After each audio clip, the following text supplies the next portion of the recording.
म्हणतात हरिपाठ.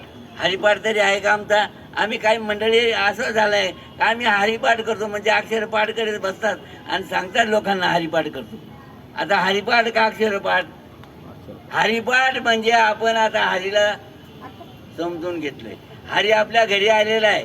हरिनामी वेगळे नाहीत, या नाव हरिपाठ. काय हरिनामी वेगळेच नाहीत, या नाव हरिपाठ. आईचा ज्याचा अनुभव विश्वदेव सत्यत्वे. देव त्याच्याजवळ राहतो. कोणाजवळ? ज्याची समजूत झाले त्याच्याजवळ देव राहतो आणि त्याच्या समजुतीने अनेकांना लाभ होतोय. आणि म्हणून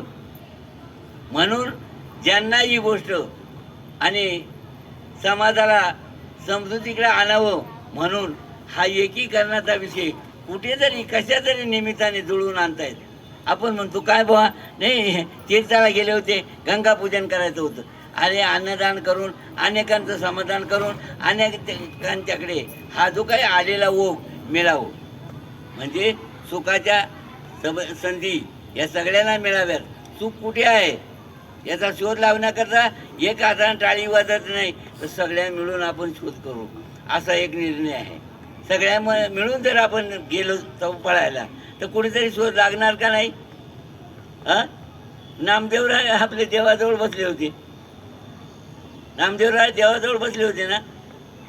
बसले होते का नाही? देवात घेऊन खातो का नाही?